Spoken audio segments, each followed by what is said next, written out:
agradecer a presença de vocês e dar as boas-vindas aqui para a Rita, né, Rita? Porque, olha, é uma felicidade ter a parceria aqui contigo.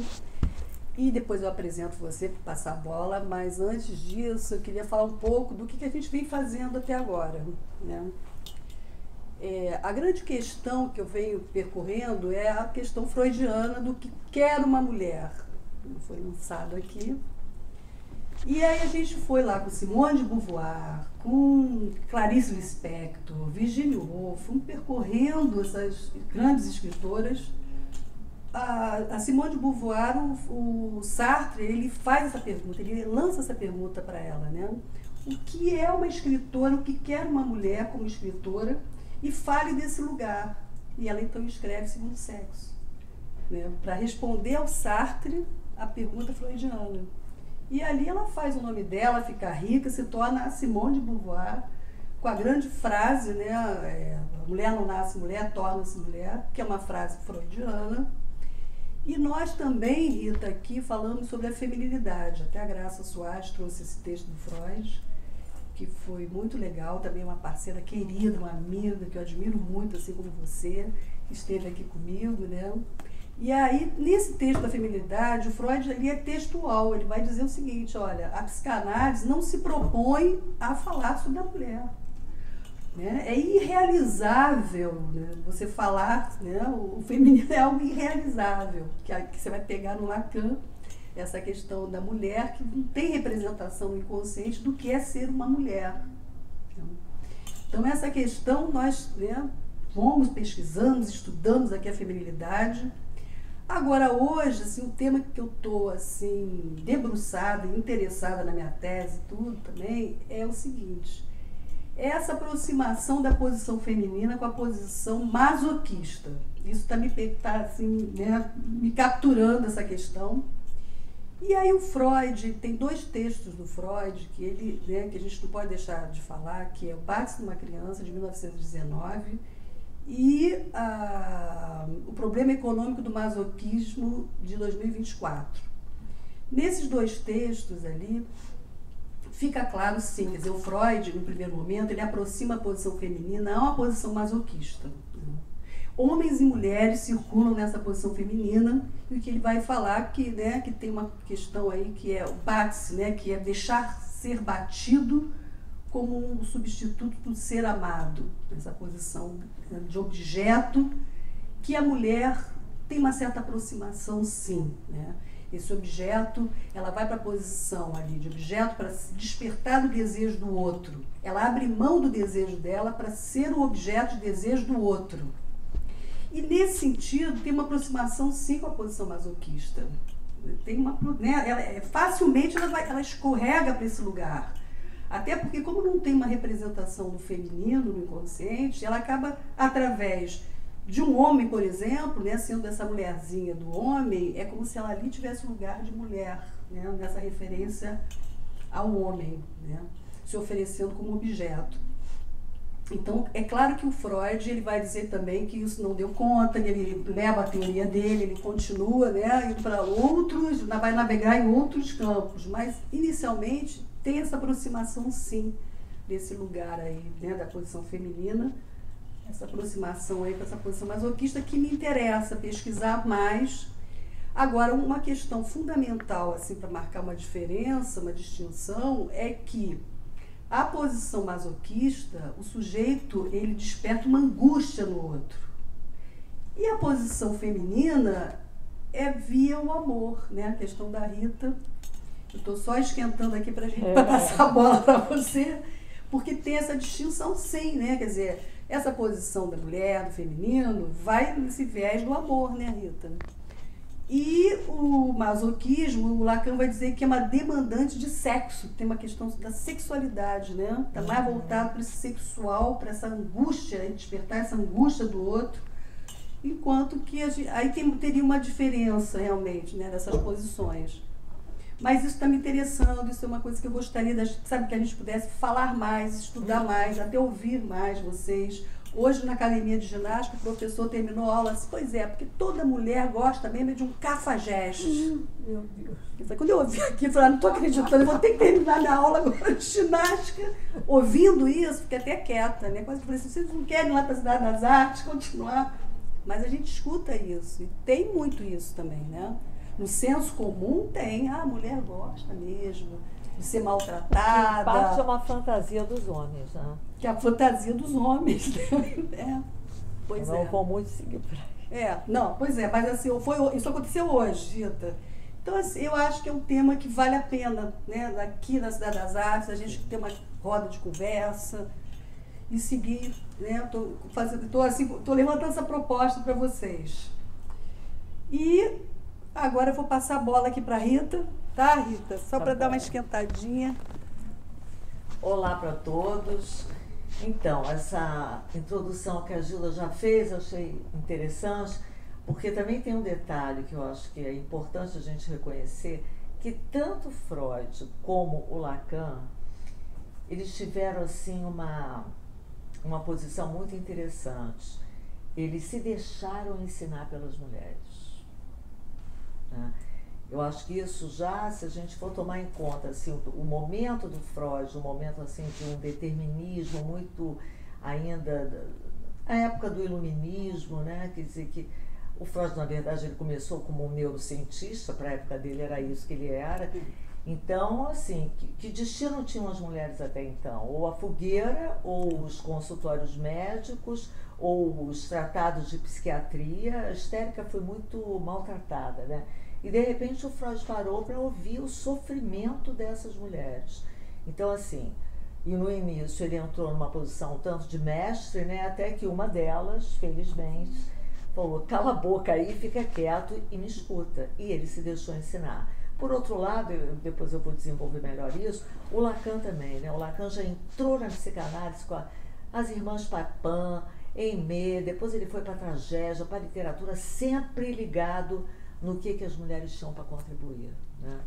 Então foram duas pessoas que contribuíram muito, né? Que deu um estatuto realmente de voz às mulheres, e isso fez toda uma diferença, né? Porque a pesquisa da psicanálise ela vai todo pelo lado do feminino, se bem que até um tempo foi pelo lado do viril, e eu acho que a gente tem assim que prestar um reconhecimento e uma gratidão nisso. O Freud caminhou até um determinado ponto, né, ali dentro ainda de uma época pós-vitoriana, né, e o Lacan fez avanços assim fundamentais que a gente ainda está metabolizando as contribuições que o Lacan trouxe. Então tem esse aspecto que a Júlia falou, que é muito complexo, né, porque existem teóricos, né, que não valorizam muito isso, né, que acham que o masoquismo é uma fantasia do homem, e em cima disso que até o Nelson Rodrigues fala que as mulheres gostam de apanhar, outros dizem que não, né? Que as mulheres querem uma garantia de amor eterno, mas eu acho que é um tema que merece ser revisitado mesmo. Mas eu hoje, gente, o que eu vou tentar trazer para vocês é o seguinte, eu vou acompanhar falando e com a leitura, porque isso aqui é fruto de um trabalho que eu apresentei há pouco tempo e foi numa jornada de psicanálise. Então, o que eu fiz? Eu enxuguei uma parte muito epistêmica demais, que cabia, né, no contexto, mas o que eu queria conversar é o seguinte, eu escolhi a via do amor, que é uma questão importante para o feminino, e desde já eu vou antecipar, o feminino, que também habita os homens. O feminino, ele não é um atributo só das mulheres. O feminino lacaniano, ele é uma parte que nos habita e que a gente não consegue dizer dele. É claro que a mulher vai se relacionar com isso de uma maneira e o homem de outra, porque a gente também não pode desprezar que a anatomia, em parte, é um destino. E às vezes é até um desatino, mas assim, a presença do imaginário do pênis ou da ausência do pênis, ele é um gatilho para você formular um imaginário de uma maneira ou de outra, tá? Então o homem vai se haver com isso de uma maneira e a mulher de outra. Os homens amam de uma maneira e as mulheres de outra. O que não quer dizer Quer dizer, eu não estou me referindo a uma posição específica do gênero. Seria muito limitado a gente localizar isso no gênero, mas de uma posição que a gente em psicanálise chama de gozo, tá? Do homem ou da mulher, do sujeito homem ou do sujeito mulher, tá? Tem mulheres que lidam com o amor e com a sexualidade de uma maneira do lado, vamos dizer assim, do masculino, e homens que são femininos. Então isso aí não obedece à anatomia. Mas o que eu fiz? Eu escolhi a vertente do amor para a gente então falar do feminino. Mas essa vertente do amor é de uma coisa que o Lacan vai trabalhar no último ensino dele, tá? Porque existe um primeiro ensino do Lacan muito ligado à linguística, ao significante, e depois dos anos 70, que ele começa a construir a questão que a gente chama de feminino, que ele vai chamar do não todo, tá? E aí que ele vai fazer os avanços mais interessantes, né? Inclusive articular isso com a poesia, com a escrita da poesia, e eu acho assim que é o que mais me interessa. Então o Lacan, ele constrói uma coisa que ele vai chamar do novo amor, tá? Ele se inspira no Rimbaud para falar sobre isso. Então eu vou escolher essa vertente para falar do feminino. A gente poderia escolher várias vertentes. Eu escolhi a do amor, tá? Para que a gente possa chegar no tal do novo amor, né? E, em cima disso, das possibilidades de parcerias. Como que, levando isso em conta, a gente pode pensar nas possibilidades de parceria, de estar com o outro, independente também do gênero, tá? Obviamente que eu não tenho a pretensão de definir o que é o amor, mas o que eu pude constatar é que, de fato, o amor sempre atravessou a psicanálise, tá? Desde o início. E até hoje eu acredito, vira e mexe, tem um novo congresso, tem um novo encontro. Eu acho que a psicanálise nunca deixou de se preocupar de uma maneira consistente com o amor. Então eu vou começar com duas citações que eu recolhi, uma do Lacan e outra do Freud, que eu acho assim bem preciosas. A do Lacan é simples. Ele diz o seguinte: falar de amor com efeito não se faz outra coisa no discurso analítico. Quer dizer, ele considerava que mesmo na experiência de uma análise, o tempo todo a gente estava falando de amor.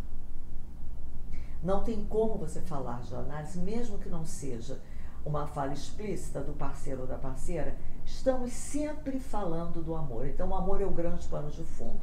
E no Freud eu recolhi uma coisa que eu achei brilhante, que ele diz o seguinte: o homem que ama tantas mulheres conhece a mulher. Mas o homem que ama uma mulher, esse conhece o amor. Muito bom isso. Eu acho isso assim simples e lindíssimo. Lindo, né? lindo. Está num texto dele chamado Um Tipo Especial de Escolha de Objetos. Bom, então a experiência clínica mostra que uma das coisas que a análise acaba podendo propiciar é o encontro com uma maneira diferente do amor. Que o Freud coloca dois paradigmas assim do que ele entendia como uma cura, entre aspas, né, do sujeito. Uma seria a possibilidade com o trabalho e outra a capacidade de amar, né? Então, o que a gente pode observar é que a clínica mostra como que a psicanálise pode abrir essa capacidade para o amor, né? Mas um amor diferente, que é isso que o Lacan chamou do novo amor, né? O que é esse novo amor? Eu vou introduzindo ele lentamente, mas seria um amor fabricado com as diferenças, com os sintomas de cada um, tá? Então, o amor, sobretudo hoje, parece ser assim, um afeto que exige um esforço quase que hercúleo, né? Por quê? Porque a gente vive numa sociedade cada vez mais narcisista, né? E o sujeito narcisista, ele é aquele que ele não consegue estabelecer nenhum limite, nem com ele, e muito menos entre ele e o outro. Por quê? Porque ele não reconhece o outro como alteridade, ele só reconhece assim. E logo ele é incapaz de amar, porque amar exige o outro. Vamos tentar ver isso um pouquinho mais devagar, né? Então, há uma condição fundamental do amor, que a psicanálise demonstra. O amor é sempre outro. E a gente costuma usar até com O maiúsculo, para marcar uma alteridade radical, porque não é os outros semelhantes, é o outro, aquilo que não é a gente. Então, esse outro com maiúsculo, que a psicanálise grafou, é um outro como aquele que não é a gente, é uma alteridade radical, tá? Então, só há amor, só há possibilidade de amor se houver um outro. Vamos ver que esse outro, ele está fora do especular, tá? Então, quais são, juntando esse labirinto de mal-entendidos, né, porque o amor sempre traz muito mal-entendido, eu me perguntei 3 coisas. Quais são as condições de amor? O que é preciso para que a gente consiga construir o amor? Porque no fundo, todo mundo quer o amor. Só os neuróticos que não. Né? É ao contrário do Nelson Rodrigues. Eu acho que só os neuróticos gostam de apanhar muito, porque todo mundo quer alguma vertente do amor. Né? Alguns não podem, mas todo mundo quer. E quais são as possibilidades de parceria com o outro?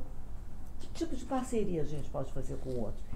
E, por final, o que a psicanálise pode nos ensinar sobre o amor? Então, vamos começar com uma constatação que é: o amor sempre esteve no centro da experiência de uma análise. Né? Desde o início, o Freud descobriu que o grande segredo da cura analítica é o que ele chamou da transferência. Né? E a base da transferência, o que é? O amor. Né? Então, a partir daí, o Freud começa a construir com muita delicadeza o que é a sua grande teoria sobre o amor. E ele também foi buscar muita ajuda na literatura. Sim. Basicamente na literatura. O Freud buscou pouca ajuda na arte, coisa que o Lacan fez melhor, né? Mas o Freud é lotado de referências da literatura, né? Então a gente pode pensar que tanto na parceria erótica como até com os filhos, o amor, assim, a grosso modo, ele é a projeção de uma imagem ideal, né? Quer dizer, a imagem que o sujeito gostaria de ter e ser, e que ele acredita encontrar através do outro, né? Quer dizer, possuindo esse outro, ele conquistaria a plenitude dessa imagem sonhada, dessa imagem dele. E com os filhos isso retorna com muita evidência, né? O Freud fala isso quando ele se refere ao narcisismo dos pais, né? Sua majestade do bebê, então aquela criança vai ter que ser tudo que eu não fui, ela vai ter que ter tudo que eu não tive. Então é um narcisismo dos pais que é reeditado na criança, o que é uma faca de 2 legumes, né? Por um lado é ótimo, porque você tem que ter algum desejo sobre aquela criança, mas por outro lado também é um horror, né? E a criança vai ter que aprender de alguma maneira a se livrar desse imaginário que na verdade é desejo dos pais, mas em algum momento tem que ter algum desejo, né? Bom, então acho que essa crença, ela vem como se o lugar do exílio subjetivo que todos nós temos, né, onde algo sempre fracassa, pudesse ficar completo, né? Essa é a demanda desse amor narcísico, né? Então, a solução narcísica indicada pelo Freud seria amar a si como no outro, né? Amar a si mesmo no outro, dizendo melhor, né? Esse tipo de parceria, o Freud vai falar que envolve 2 tipos de vertente, né? A do tipo narcísico e a do tipo anaclítico. São 2 formas de a gente se amar no outro. Então ele vai fazer uma diferença para dizer que no narcísico ama-se no outro aquilo que se é ou aquilo que o sujeito gostaria de ser, tá?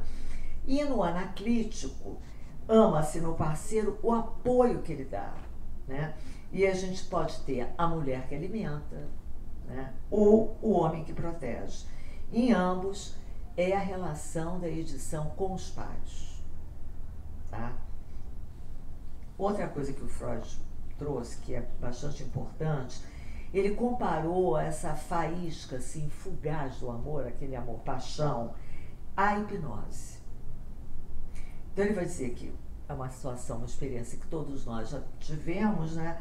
Mas em algum momento, e a gente sabe que isso não dura, né? O amor, ele tem uma vertente, sobretudo o amor, paixão, na hipnose. O que é isso? É uma situação de você não ver o outro, né? O outro está absolutamente idealizado, né? E há uma pobreza também do sujeito que deposita no outro tudo, né? Quer dizer, o sujeito se elimina, né?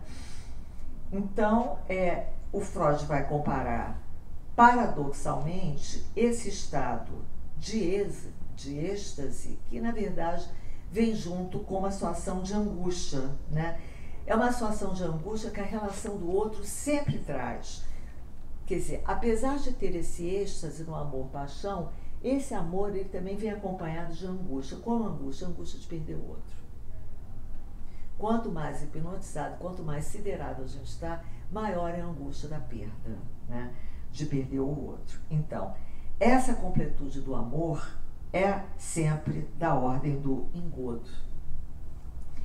E é próprio da experiência do amor-paixão revelar esse impossível. Em algum momento ela revela. Rita, posso só fazer um parêntese? Quer dizer, a angústia do sujeito se perder no outro, né? Se perder no outro e também perder o outro. Perder o outro e se perder nisso, né? Desaparecer. Então, quer dizer, a verdade é que o outro, se por um lado ele pode trazer a ilusão de completar, ele também nos divide. A presença do outro nos divide, né? Porque quando a gente ama, a falta do outro também comparece, né? Quer dizer, a gente não escapa da falta.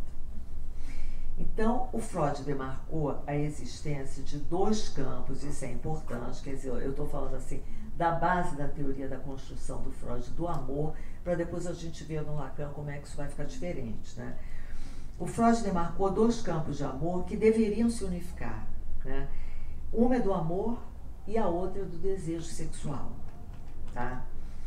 Mas obviamente que existem sujeitos que eles transitam pelo amor sem se envolver, sem se entrelaçar com o sexual, né? Sem conseguir unir essas duas correntes. E ele vai mostrar que essa cisão é muito mais frequente no homem do que na mulher. Né? Por quê? Porque no amor, na mulher, o amor e a sexualidade estão muito mais enlaçados. Não em todas. Tem mulheres que amam, como uma coisa não está muito ligada, é uma tendência, tá? Mas como uma coisa não está fechada na questão do gênero, tem mulheres que amam como homens. E tem homens que amam como mulheres. Mas a tendência, né, é que na mulher essas duas correntes se unifiquem. O que significa isso? Poder amar quem deseja e poder desejar quem ama. Nos homens isso é resolvido de uma outra maneira muito mais separada. O homem é capaz de amar uma mulher e não desejá-la, desejar outra, e é capaz de desejar uma mulher sem o menor amor. Isso é uma constatação bem clínica. E poucos os homens que, digamos assim, que surpreendem essa tendência universal do amor, como diz o Freud. Tá? Bom, então, com Lacan, a teoria do amor é muito mais complexa, né? E no final do ensino dele, ele aponta esse outro amor que é muito mais difícil de sustentar, porque é um amor mais além dessa pura reflexão narcísica. Tá? Então, aqui eu vou citar um filósofo, não sei se vocês conhecem, ele chama-se Alain Badiou, e ele tem um livro muito bonito que chama-se O Elogio ao Amor. Né? E ele fala uma coisa aqui que me chamou a atenção, que ele diz o seguinte: o verdadeiro amor é um sentimento que triunfa sobre o tempo, conseguindo se perpetuar e enfrentar os obstáculos do amor. Isso parece simples, mas não é. Eu acho isso muito importante porque hoje a gente está vivendo num predomínio tanto do líquido, como mostrou o Bauman, como do efêmero. Né? Então, o que está acontecendo com o amor hoje? Né? Quer dizer, o que a gente pode observar é que quanto maior a inflação da intolerância, mais difícil suportar a diferença do outro. Né? E a gente observa que as histórias de amor, elas se diluem com uma facilidade banal, quase banal.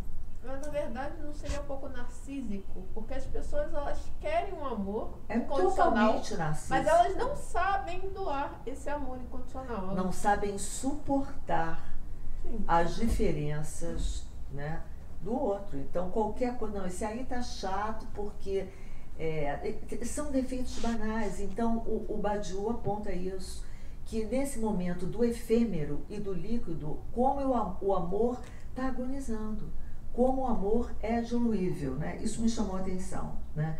E eu acho que talvez esse seja um dos piores efeitos do contemporâneo, a banalização do amor, né? Quer dizer, por que do contemporâneo? Eu penso que é porque mistura o ideal de liberdade, né, que é uma coisa que veio na esteira do neoliberalismo, é um dos efeitos do neoliberalismo, com o direito de não suportar nada que macule o princípio do prazer. Então, vamos viver no princípio do prazer e tudo aquilo que é chato a gente troca como a gente troca de iPhone. Então, com isso, o amor, né, a resistência ao amor ficou muito banalizada. Eu vou desenvolver mais isso. Porque num mundo tão globalizado, há um número enorme de solidão. Eu vou falar sobre isso. Quer dizer, o melhor do amor, e é isso que eu acho que a última teoria do Lacan vai mostrar, com essa questão do amor mais digno, que eu vou um pouco devagar, né? É muito melhor não amar o espelho, né? Ao contrário, esse amor que o Lacan fala nos anos 70 é poder amar exatamente aquilo que provoca a diferença entre os sujeitos, né? Quer dizer, é exatamente por aí que a experiência analítica pode operar, né? Poder amar o outro naquilo, isso virou um clichê, mas isso é muito sério, porque é poder amar o outro, é poder até desejar que o outro traga uma diferença da gente, que isso é que contribui, né? Então, eu acho que isso é importante porque traz um benefício enorme, não só para os sujeitinhos, como para o coletivo. Eu acho que a experiência da pandemia também trouxe isso de uma maneira muito evidente, né? Porque fica uma coisa até burra, se você não pensar no coletivo, você acaba não pensando em você, não reverte para você, né? Então, o Lacan diz uma coisa interessante também, ele vai dizer que o capitalismo, ele não quer saber nada das coisas do amor.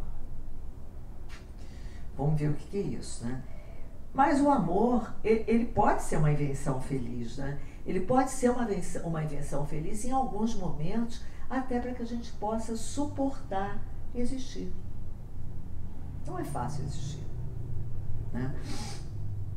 Eu, pessoalmente, acho que hoje a psicanálise, sem dúvida, é um dos discursos que mais resiste e que mais protege a dignidade do amor, desse paradigma que comercializa tudo e que transforma tudo em gadget. Não serviu, eu troco.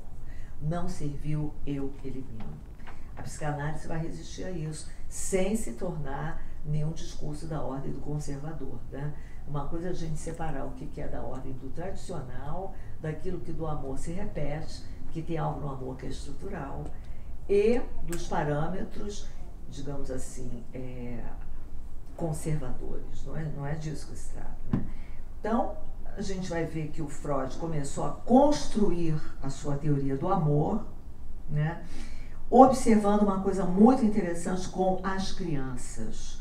O que o Freud observa? Ele observa uma relação das crianças com a repetição, que é um conceito muito, eu não vou entrar nisso aqui, mas é um conceito muito caro e muito específico e muito amplo da psicanálise, a repetição. O que o Freud saca? Ele percebeu que quando as crianças gostam de uma história, como que elas pedem para a gente contar de novo, milhares de vezes, a mesma história e com as mesmas palavras. Ele percebe isso com os netos dele. Interessante. Né? Então, o que o Freud sacou ali? Olha o senso assim, fino, né, da escuta do Freud. Porque ele começou do zero. Ele percebe algo muito importante, como que a gente precisa repetir algo mais além do princípio do prazer. Ele saca que isso tem a ver com o princípio, com mais além do princípio do prazer, que também pode nos provocar muito sofrimento. Entra a tua questão aí, né? Para depois a gente pensar do masoquismo. E ele percebe também que às vezes a gente pode ser abduzido até os limites da própria vida, que é o componente trágico do amor, que tanto os poetas como a literatura falaram tão bem.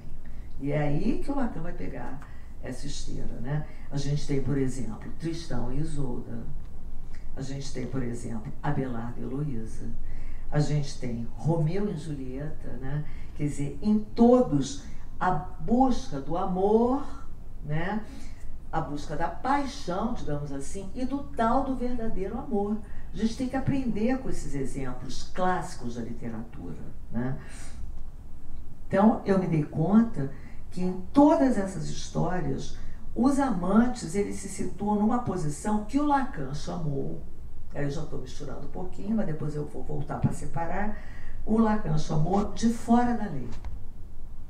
Porque é o amor e não o desejo o que faz a lei entre os amantes. Né? O Lacan situa isso também é um tanto específico, eu acho que não vale a pena entrar aqui, porque senão a gente demandaria muito tempo. O Lacan situa isso no limite do que ele chamou entre duas mortes, e que é o lugar da inscrição da tragédia, tá? Onde os amores só conseguem se unir pela morte, né? Mas eu vou pegar só o Romeu e Julieta, né? Porque é uma direção que eu acho importante. É uma direção em que mostra como o amor aspira o mais além da lei, o mais além que a gente chama em psicanálise do pai. Então eu vou citar uma passagem muito breve do Romeu e da Julieta, que a Julieta fala o seguinte para o Romeu: renega o seu pai, abdica do seu nome, seja algum outro nome. O que há no nome? O que chamamos uma rosa teria o mesmo perfume sob um outro nome. Romeu, renuncia o teu nome e em lugar deste nome que não faz parte de ti, toma-me toda. Esse toma-me toda, vocês vejam, essa passagem é belíssima, né? Porque é só isso que a Julieta pede ao Romeu. É simples. É o seguinte: abdica o seu nome, mas me tome toda. E a gente vai ver, vamos chegar nisso, que nesse me tome toda há uma inversão dessa demanda. Deixa que eu seja tudo para você. Essa é a proposta louca do amor, né? Então, vocês veem que eu estou tentando me encaminhar, construir algo para trazer para vocês a importância do amor para o feminino. Bom, vamos continuar mais um pouquinho. Então, esse verdadeiro amor, né, que a Julieta pede para o Romeu, e olha que acaba em morte, mas também acaba em morte ali por um mal entendido, mas acaba em morte. Esse verdadeiro amor, ele acontece quando o amor vem junto com a paixão, né? Quer dizer, é um momento tão sublime, de tanta idealização, que o sujeito fica totalmente vulnerável. Eu tenho certeza que todos vocês já viveram isso de alguma maneira, homens e mulheres. E nos homens, isso é uma experiência, assim, um testemunho da minha clínica. Nos homens, isso é avassalador. A gente pode até depois desenvolver um pouco isso. Que tipo de fantasmas, o horror que é para o homem amar uma mulher que ele deseja. Os fantasmas que isso traz no homem.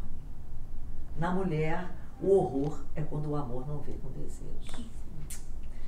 Então, são assim, de fato, são duas clínicas. Que vai virando a mãe, né? Que aí a mulher vai virando aquela ou uma histérica enlouquecida, odienta. Insuportável.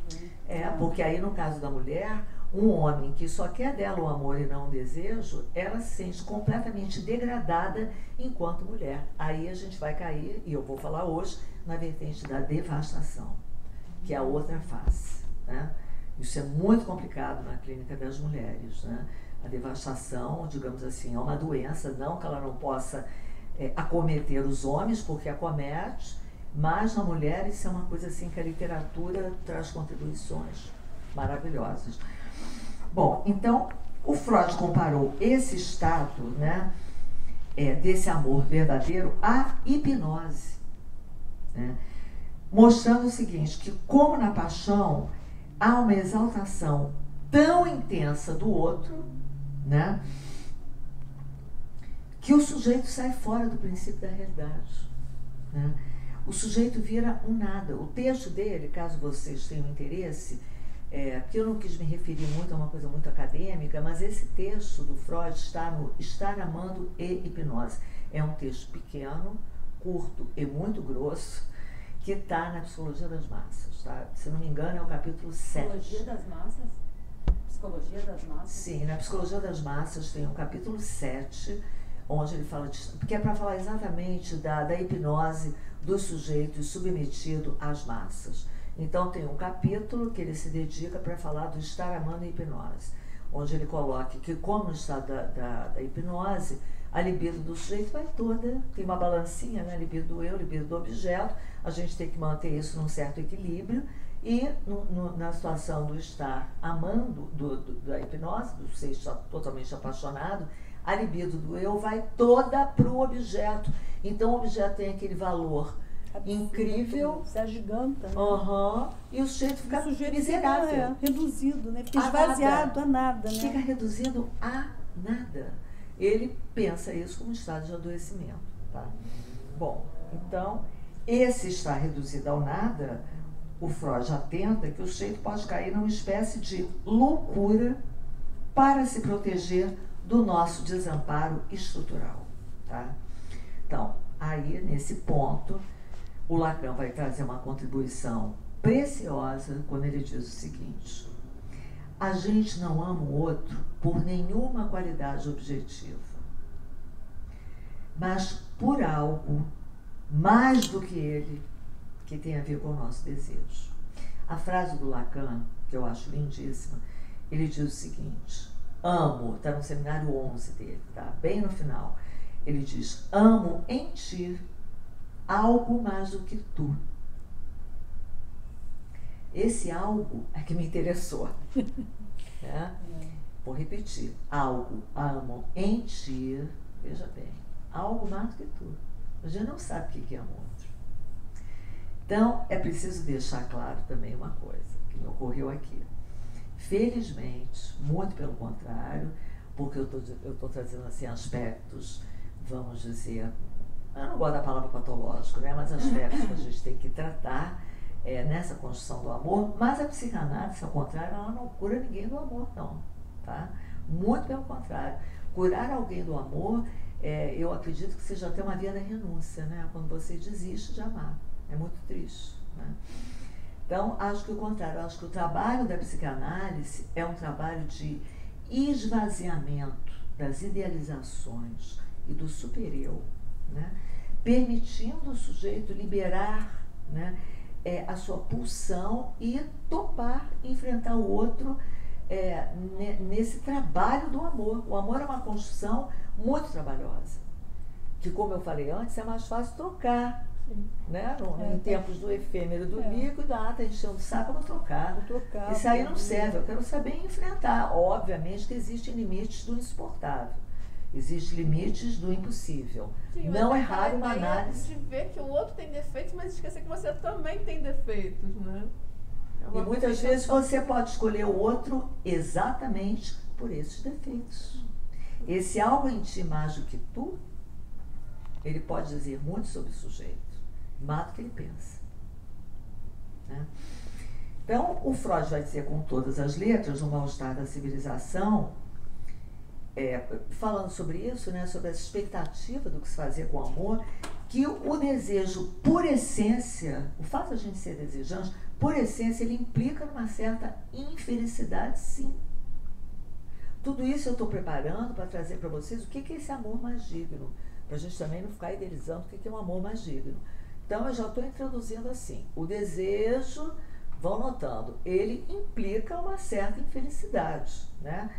Por quê? Porque sempre vai haver uma parte estrutural de insatisfação no sujeito, né? Quer dizer, um mundo feliz, tão apregoado, né? Seria um mundo totalmente sem desejo. Não é possível isso, né? Então, a gente pode perceber uma coisa que eu acho também muito interessante, que apesar da liquidez dos tempos que a gente vive, apesar dessa tendência ao gozo autístico que todos estamos, a pandemia instigou mais isso, ficou todo mundo numa bolhazinha, né? Não se pode negar uma coisa que eu também observei, né? Que é o seguinte, que as mais variadas parcerias, homem com homem, mulher com mulher, as mais variadas famílias, as pessoas, por que será que elas continuam insistindo em se construir como parceria? Aí tem um casamento gay, aí tem não sei o quê. Quer dizer, há uma insistência em construir parcerias, né? Quer dizer, exatamente por isso que a gente não se cura do amor. Ou seja, apesar da crise do amor, como apontou o Badiou e apontam outros filósofos também, e a própria psicanálise, né? O amor, mesmo na atualidade, ele mostra, e a gente tem que ouvir isso, algo essencial que sempre existiu e se repete. O que será isso? Isso que eu queria trazer para vocês, né? Quer dizer, talvez a modernidade líquida, que o Bauman falou tão bem, mostrou que o amor busca como garantia o seguinte, o sentido, porque o amor é a maior experiência do sentido. Então, a função primordial do amor, eu diria que é o sentido que permite que a gente possa suportar o estranho, a estranheza do outro que está ali ao nosso lado. O parceiro também é um estranho. O que fazer com isso, né? Quer dizer, o amor, ele permite colocar um véu nesse outro que não é apenas um espelho da gente, né? É um outro que vem com o nosso outro parceiro. Todo parceiro traz um outro, um ponto de estranhamento, que as histéricas reclamam muito e que os obsessivos têm uma tendência a trocar. Né? Essa aí que não está legal. Tá bom, troca rápido, tá dando trabalho, fica líquido, tá. porque o obsessivo ele funciona por uma metonímia, né? Então ele vai deslizando, ele vai trocando. Por isso que eu peguei aquele epígrafo no final. Quem conhece uma mulher, conhece o amor. Vamos insistir nisso até onde dá. Né? Eu sou uma adepta do amor. Já deu para notar, né? Então, outra coisa. A gente pensa que aparentemente, né, depois da Idade Moderna, agora no contemporâneo, a gente escolhe os parceiros livremente, né? Muito mais livremente do que outrora. Eu diria que isso é uma grande falácia. Por quê? Porque o Freud vai mostrar que a escolha do nosso parceiro não tem nada de livre. Ela é absolutamente sobredeterminada. A gente não escolhe o parceiro por acaso. A gente escolhe o parceiro por traços sutis, que só numa análise a gente acaba... Você falou dos defeitos, né? A gente pode escolher um parceiro pelos defeitos. Né? É muito interessante isso. E só numa análise que a gente é capaz de recortar, em parte, né, alguns traços sutis. Por quê? Porque há um mecanismo inconsciente, né, e oculto que comanda a eleição do objeto. Rita, nós na terça-feira tivemos uma discussão aqui sobre Shakespeare, né? E aí uma colega trouxe um questionamento da A Noite de Verão, como é que é a peça do Shakespeare? Sonho de uma Sonho de uma Noite de Verão. E ela falou assim, mas como é isso? O que aconteceu ali que ela se apaixona pelo asno, né? Porque tem um feitiço. E aí ela, quando ela Porque olha... temos vários parceiros, eu vou chegar nisso. Aí, nem sempre o parceiro é o nosso parceiro, viu? De repente você pode se apaixonar por um asno, né? Por uma figura, né? Por uma causa. Uma causa, por um bem. Eu vou chegar nisso Tá. aí. Então, seguindo aqui, a maioria das análises são demandadas exatamente pelas dores e pelos sofrimentos dessa escolha. Às vezes o sujeito até percebe a sua repetição, mas ele não consegue escapar dela, entendeu? Puxa, entrei de novo naquela roubada, é o mesmo sintoma. Puxa, aquela... Mas como é que é dedinho isso? podre, não tem... Escolhi uma mulher, às vezes a mulher completamente... Ontem eu estava atendendo um rapaz, eu disse, mas eu escolhi aquela mulher, e agora uma outra toda... Porra, mas acabei na mesma merda. Então, assim, é aquilo, a gente querendo fugir do destino volta. Por quê? Porque tem algo que se repete. Isso que eu tô falando, essa algo a ser noção de... tratado em você, né? Pra conseguir mudar isso. Ah, sim. Tema de conseguir análise. recortar o elemento que se repete, tá? Então, às vezes o sujeito até ele saca essa repetição, mas ele não consegue se livrar dela, né? Então, no campo do amor, sempre vai haver um mal-estar, né? Por quê? Porque no amor, gente, não há nenhuma normatividade. Nenhuma. Foge dos padrões, né? Nesse sentido Total. que você pode se apaixonar, amar um... E o amor que interessa a psicanálise é exatamente esse amor, bem além do reflexo do amor narcisista, né? É um amor, começando a introduzir, que permite abraçar os inconscientes. O que é isso, né? Abraçar exatamente o que tem de diferença. Sabe assim, uma ideia de um arquipélago? O arquipélago, ele tem várias ilhas, cada uma num cantinho, mas o arquipélago, ele consegue, assim, jogar um certo amálgama ali, que você acaba fazendo com aquelas pequenas diferenças. Faz conjunto, no sentido de um... Mas respeitando o isolamento de cada ilha. O Lacan, essa metáfora eu acho bonita, sabe? Quer dizer... Porque o amor, ele não tem que entrar naquela coisa de estar a serviço, de acalmar tudo que falta, né? Então, o amor que o Lacan chama de mais digno é um amor que já consente com o real de cada um. É um amor pensado no real, né? A gente viu que a essência do amor é narcísica, né? Aquele amor que busca o recíproco. Eu adoro ele, porque ele é tão parecido comigo. Quantas vezes a gente ouve isso? Quanto tempo o Brasil tem muito a ver com... A gente pensa igualzinho. A gente pensa igualzinho politicamente. A gente gosta eu já fico pensando assim, já vai dar ruim, já. Né? Isso não vai dar certo. Não vai dar certo. Né? Isso aí é o amor-paixão, né? Que o Lacan chamou de um amor ignorante que pensa que vai fazer que dois fazem um. Mas o oposto também é infernal, gente. Calma. Esse amor que de dois faz no final da guerra. Que um vai ter que matar o outro de alguma maneira, entendeu? Então isso aí também é da ordem do engodo, aquela coisa de amar e ser amado, né? Quer dizer, e aí o Freud mostra uma coisa muito maravilhosa. Ele mostra o seguinte, que o verdadeiro quer dizer, ele já está introduzindo o que o Lacan vai falar depois do parceiro sintoma. Ele vai mostrar que o verdadeiro par do sujeito não é o parceiro. Sabe quem é? Vamos ver se alguém acerta. O elemento aquele. É a fantasia. O verdadeiro do sujeito. Quando estamos transando com alguém, ninguém está transando com alguém. Você está transando com a sua fantasia, nem que seja sobre alguém. Porque não existe aquilo assim, aquela realidade crua e nua. É a fantasia. Se não tiver fantasia, não tem nem transa. Você sonha com aquilo que você está construindo do parceiro ou da parceira. Quem é aquele sujeito que você está transando? Quem é aquele sujeito é o parceiro da fantasia. O Freud sacou isso, né?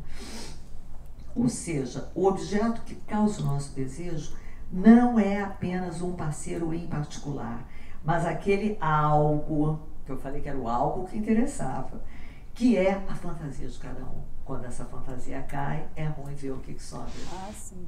Né? Então, o amor, gente, é sempre enganador. Por quê? O verdadeiro parceiro do casal, ele é um objeto sem nome, sem imagem, e que também é causa de angústia, porque ele não diz sobre o parceiro, é a fantasia. Tá? Então, obviamente que uma análise ela vai ter milhares de efeitos basicamente sobre o amor. Tá? Por quê? Porque ela vai revelar a própria experiência da análise, ela vai revelar algo muito importante, que é a repetição do amor, mas enquanto decepção. Aquele amor narcísico, aquele amor que a gente pensa que de dois vai fazer um, aquela mulher, achei a mulher da minha vida, achei o homem da minha vida, e ele... Isso aí tem uma hora que cai. E não se precisa jogar fora. E é nesse momento que a gente tem que saber fazer, que é uma expressão que o Lacan também usa, savoir e faire. Saber fazer com isso, porque vai decepcionar. Tá?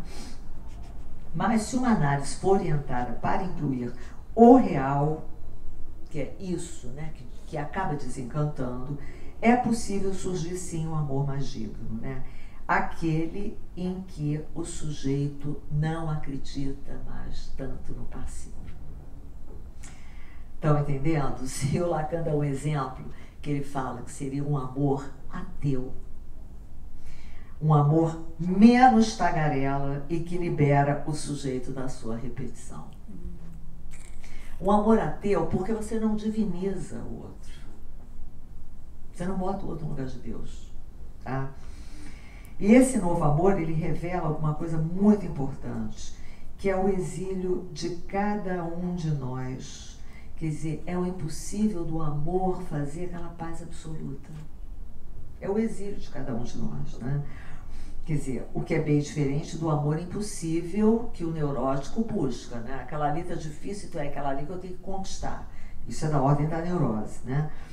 Então, esse amor mais digno é o amor capaz de sair desse narcisismo dos iguais e reconhecer o outro. Quer dizer, é um amor que suporta que haja um tropeço. Que, na verdade, gente, a gente só tem um tropeço. É do tropeço que sai tudo. Né? A verdade é essa. Eu costumo dizer assim, o legal é a gente poder tropeçar, vou usar uma metáfora feminina, sem perder o rebolado. Tem que ter uma certa classe para tropeçar. Né?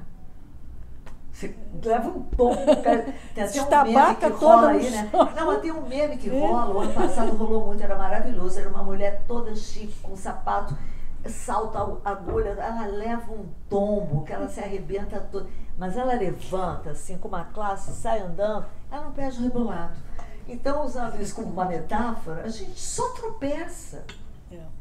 Mas assim, tem que ter um charme, algum glamour para falar, tropecei. Aliás, o Lemis, que tem um poema lindo, que eu não lembro, mas assim, eu não tropeço só uma vez, ou eu não erro só uma vez, eu erro 1, 2, 3, 4, 5, 6, até perceber que só o erro tem vez.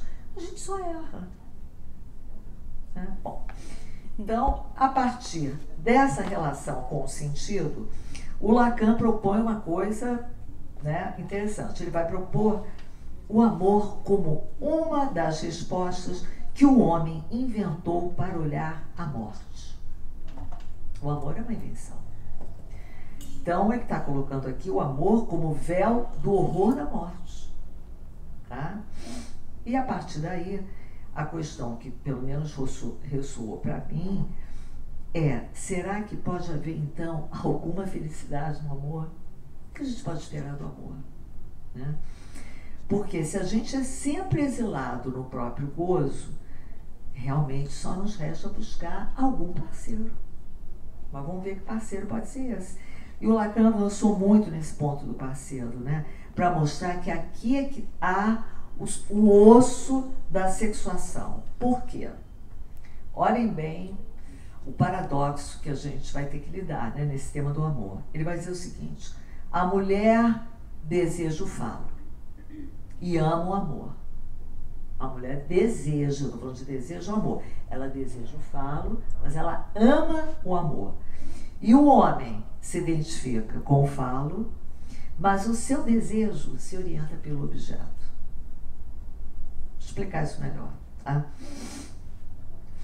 Então, a psicanálise vai ensinar uma coisa assim bastante interessante. Ela vai ensinar que amar alguém é acreditar que, ao amar esse alguém, a gente acredita que vai alcançar a verdade sobre nós. É por isso que a gente ama, né? Que o amor, ele não perde esse atributo do narcísico. Ninguém vira santo. Aliás, o santo tem um narcisismo enorme, eu costumo dizer. Os místicos, os grandes santos, porque eles não querem essas coisinhas aqui que a gente se diverte, não. Eles querem Deus. Né? Eles renunciam aos objetos do princípio do prazer e o papo deles é Deus. É uma coisa maior, mais sublime, né?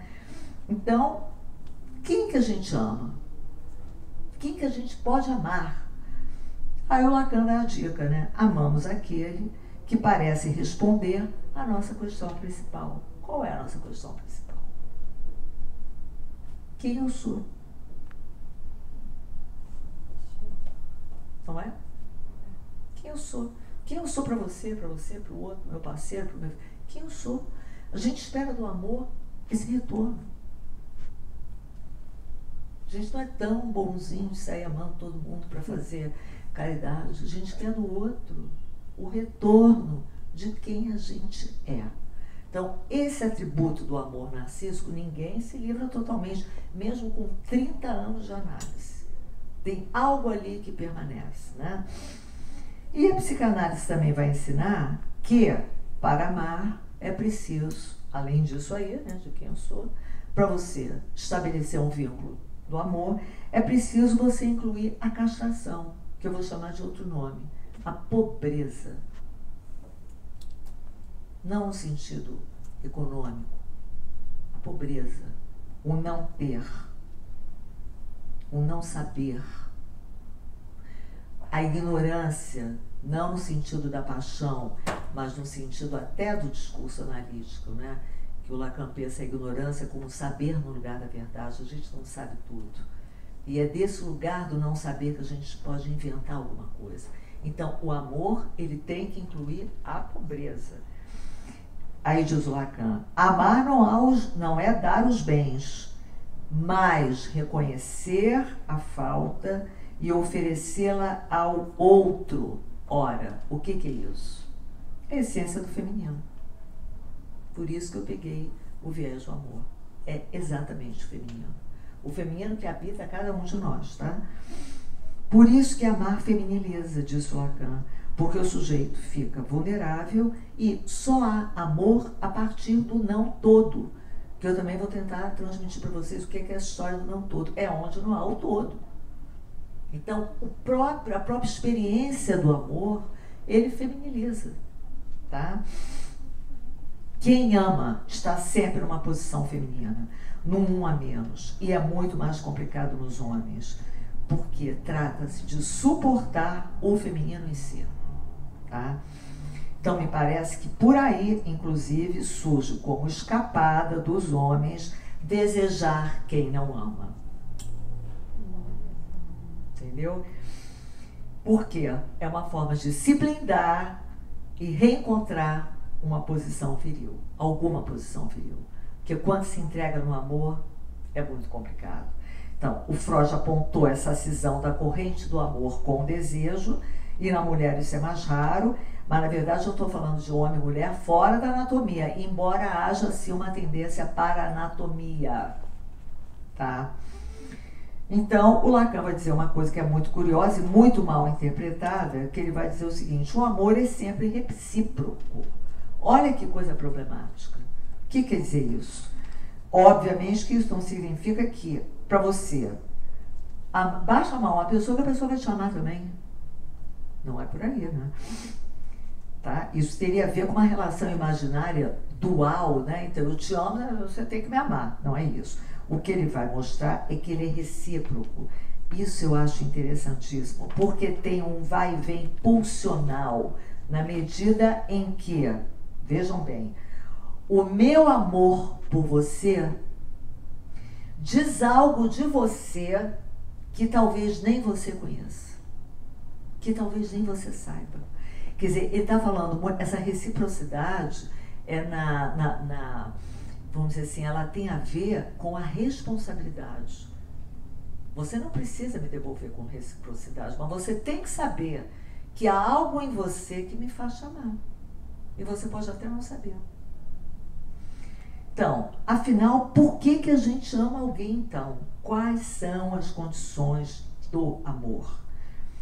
Então, o Freud mostrou que há uma sobredeterminação, esses traços, né, que é a condição do amor e causa do desejo. O Freud chamou essa condição do amor para todos nós como um conjunto de traços ou um traço particular, ínfimo, que escapa, mas que determina as escolhas amorosas, porque diz da história singular de cada sujeito, né? Ele cita até um paciente, que era o homem dos ratos, que quando ele perguntava, mas o que você viu nessa mulher? Ele dizia assim, é a luz, como é que ele dizia? É um brilho de luz no nariz dela.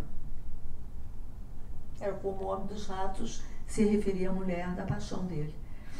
Né? Então, o Lacan chamou esses traços de divinos detalhes. Nos homens, eles são uma espécie de fetiche indispensável. O homem sempre pega um pedaço da mulher que ele vai ficar fissurado. Às vezes ele não sabe explicar. Não, mas essa é uma curva. Não, mas esse é um jeito. No outro dia eu vi no consultório. É um jeito que ela mexe no cabelo. Quando ela faz assim com o cabelo, eu fico... São os divinos detalhes. A forma do homem amar é fetichista. Ele pega um traço. Ele nem sabe disso. É um detalhe, às vezes uma piscadela. Com o Mudante, com a Beatriz. É a piscadela. Assim, uma piscadela se apaixona. Piscar de olhos. Eu ouvi outra ocasião, o homem fala, eu me apaixonei por ela quando ela estava num porre, acho que era em Búzios, e ela ia se arrastando numa parede de chapisco. E quando ela ia se arrastando naquele porre, eu falei, essa é a mulher da minha vida. Ele viu ali, ele viu uma mulher bêbada, entendeu? Era o jeito dela se esfregar numa parede de chapisco, bêbada. Divino detalhe. Por que não? Até hoje ele está dando conta que parede de chapisco é essa. Divino detalhe é genial. Não é genial? É muito bom. Então, já na mulher, aí vamos entrar no feminino, que interessa a todos, né? No feminino, na mulher, a forma de amar da mulher é o que o Lacan chamou de erotômana. Vocês sabem o que é isso? Erotômana. A erotomania é uma garantia, quer dizer, isso já foi bastante patologizado e você ainda encontra em algumas psicoses erotômanas. É uma necessidade de ser amada por todo mundo. Então, todo mundo ama, todo mundo quer, tem que querer, tem que ter certeza. Então, é essa paixão absoluta pelo outro. Mas só que o Lacan, gênio como era, ele sacou, ele veio do Claire Rimbaud, dessa tradição da psiquiatria francesa, né, da erotomania das mulheres, e ele sacou o seguinte, mas peraí, a mulher tem uma forma de amar erotômana. Vocês vão entender. Sem que por isso sejam psicóticas. Aliás, ele dizia, as mulheres são loucas, mas como elas são não todas, elas são não todas loucas. Entendeu? Então, algo dessa erotomania vai comparecer. O que eu vou tentar chegar hoje, espero que dê tempo, é como a gente pode se desvencilhar da armadilha da erotomania. Tá? Que eu tenho que ir devagar, porque senão não dá, né? Então, ele percebe isso, né? Que a forma de amar é mais erotômana do que fetichista, porque querem ser amadas. Então, como ninguém sabe o que o parceiro quer, porque não sabe, né, o que o outro deseja, Ele também diz uma outra coisa que eu acho interessante, que ele diz o seguinte, que cada um vai ter que se virar e aprender permanentemente a língua do outro. Eu acho isso assim, só isso já daria um encontro. O amor implica que a gente possa aprender a língua do outro. Cada um tem uma língua. Você pode falar inglês, francês, alemão, espanhol, mas cada um tem a sua língua. E no amor, para que um não mate o outro quando acaba essa faísca fugaz da paixão, você tem que entender, saber falar a língua do outro. Tem até um filminho muito bobo, digamos assim, aparentemente, mas que no final é lindo, que eu acho que chama Simplesmente Amor. Lembra desse filme? Eu lembro. É lindo, porque no final o inglês se apaixona pela portuguesa, uma portuguesa doida, até uma família doida, lembra? Não, eu nem me lembro de quem é. Mas no final ele vai para uma escola para aprender o português e ela entra numa escola para falar inglês. E quando ele se encontra, ele fala, isso é lindo, é simbolicamente lindo. Ele aprende a língua dela e ela aprende a língua dele, porque eles se apaixonam sem falar a mesma língua. Ela era portuguesa e ele era um escritor inglês e eles falavam por gestos e se apaixonam. O que resta aos amantes? Aprender a língua do outro. Eu acho isso incrível. Lindo. É lindo. Vejam, Simplesmente Amor. Parece que é meio tolinho, mas no final eu saquei essa jogada, sabe? Muito bom. Bom, então a questão é, aí que eu queria chegar, Gilda, nem sempre o parceiro é o cônjuge. Existem vários parceiros, tá? Ele pode ser, eu vou enumerar alguns, tá? Porque o Lacan tem uma teoria do parceiro. O parceiro sintoma é imenso. Então, eu pesquei algumas coisas para trazer para vocês. Ele pode ser o pensamento, como, por exemplo, na neurose obsessiva. Quem é o parceiro do sujeito? Ele pensa o dia inteiro, é um pensamento que não remete a nada. Ele pensa, ele fala sozinho. Está casado com um pensamento. Ele pode ser o corpo, como na histeria. Né? O corpo está ali presente o tempo todo.